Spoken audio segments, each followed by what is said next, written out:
शव यात्रा। अमरपुर नाम के एक गांव में विमल हलवाई अपने 2 छोटे बच्चों और बीवी के साथ रहता है। विमल की पत्नी ज्योति भूत प्रेत जादू टोने में बहुत माना करती थी।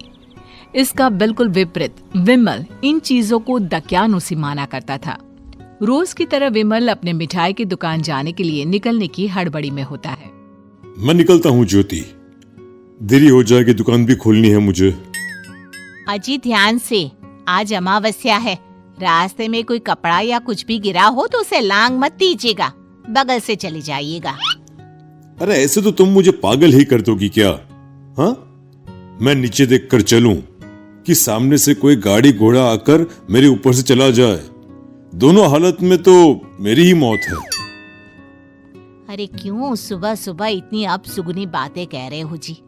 मेरे गांव में तो ऐसा आंखों के सामने होता हुआ देखा है मैंने, इसीलिए कहती हूँ, वरना मुझे क्या, पड़ोसी को तो नहीं कहना चाहती मैं, पति हैं आप मेरे इसलिए बोल रही हूँ।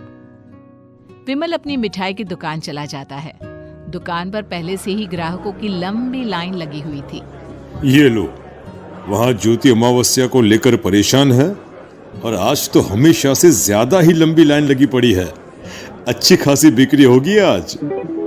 विमल दुकान खोलता है। एक के बाद एक ग्राहक उसकी दुकान पर मिठाई ले रहे होते हैं। तभी गांव की एक बूढ़ी औरत विमल से कहती है, जिस तेजी से बिक्री हो रही है, कहीं किसी की नजर ना लग जाए, नींबू मिर्ची टांग ले। अरे क्या चाची तुम भी, ये सब नजर बजर कुछ नहीं होता है। कैसे लोग हैं मेरे आसपास। अपनी दुकान से शाम को विमल हंसते कूदते वापस घर आता है।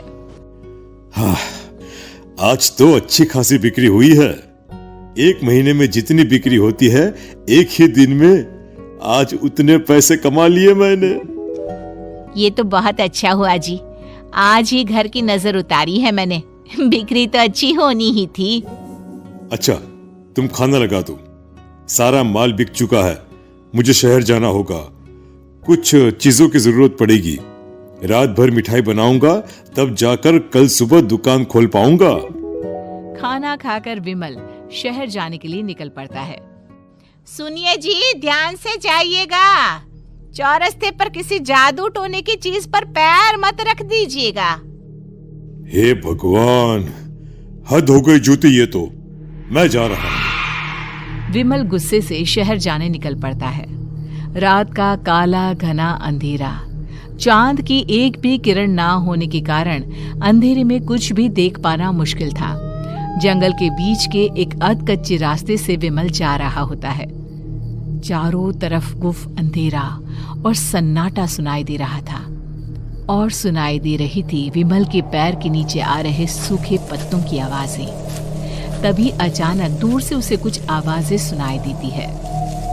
अरे, ये इतनी रात को जंगल के रास्ते कौन जा रहा है? शायद कोई टोली होगी। राम नाम सत्य है, राम नाम सत्य है, राम नाम सत्य है, राम नाम सत्य है। धीरे धीरे आवाज कुछ कुछ सुनाई पड़ती है। आवाज धीरे धीरे और नजदीक आती सी लगती है। विमल देखता है कि उसके सामने से सजी धजी सफेद कपड़े में लिपटी एक अर्थी निकल रही है, जिसके साथ 5 लोग ही थे। 4 आदमियों ने उसे कंधा दिया हुआ था। एक मटका लिए आगे आगे बढ़ रहा था। विमल के बिल्कुल सामने आकर अर्थी रुक जाती है। उसमें से एक आदमी विमल से कहता है, अरे भाई, जरा अर्थी को कंधा लगाना, मैं बहुत थक गया हूँ, बड़ी मेहरबानी होगी। हाँ भाई, कंधा तो मैं लगा दूं, पर रात को 12 बजे ये शव यात्रा, इस समय कौन अर्थी ले जाता है? तभी विमल को ऐसा लगता है कि शव में से आवाज आई, ये आवाज।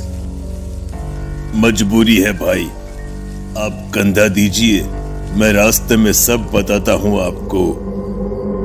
विमल अर्थी को कंधा दिए चल रहा होता है कि उसे ऐसा लगता है कि हाथ में मटका लिए जो आदमी शव के आगे चल रहा है उसके पैर उल्टे हैं। क्या हुआ भाई, हकला क्यों रहे हो? वो आपके साथी के पैर उल्टे। विमल अपनी बात पूरी भी नहीं कर पाता कि वो देखता है कि उस आदमी के पैर तो सीधे ही हैं। अरे नहीं, कुछ नहीं, मुझे शायद वहम हुआ होगा।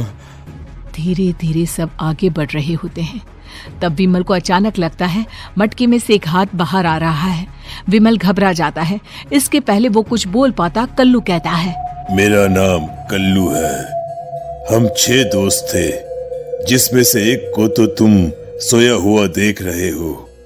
इतनी पक्की दोस्ती थी कि जैसे हम सब सगे भाई हैं। पर किस्मत का कोई क्या कर सकता है। आज से 4 साल पहले एक नदी में हम सब नहाने गए थे, जिसमें डूबकर राजेश की मौत हो गई। किसी मजबूरी के कारण हमें उसकी अर्थी को रात को ही शमशान घाट ले जाना पड़ा। हम 5 उसे ले जा रहे थे। 4 साल पहले आप 5 में मैं कुछ समझा नहीं। मंकू अपनी गर्दन पीछे घुमाकर अपनी आंखें बड़ी बड़ी कर विमल से कहता है, अरे भाई, पूरी कहानी खत्म होने दो, फिर बीच में बोल लेना, ठीक है? तभी रास्ते में एक हादसे में अपने दोस्त के साथ हम सभी मर गए। वो सामने देखो, हमारा दोस्त। विमल सामने देखता है। उसे दिखता है कि एक ऐसा आदमी जिसका शरीर कई जन्मों से पानी के अंदर रहने के कारण सफेद पड़ गया है। उसकी आंखें बाहर की ओर निकली हुई थी। फिर ये अर्थी किसकी है? अर्थी के साथ के लोग अर्थी को नीचे रखते हुए एक साथ विमल की ओर देखते हुए कहते हैं, तुम खुद ही देख लो।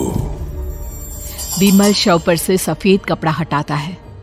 शव की जगह खुद को ही देखकर विमल के होश उड़ जाते हैं। वो शव विमल की ही थी। पलक झपकते ही विमल उस अर्थी की जगह पर होता है। 6 के 6 दोस्त उसी तरह अर्थी को उठाकर चलने लग जाते हैं। राम नाम सत्य है। राम नाम सत्य है। राम नाम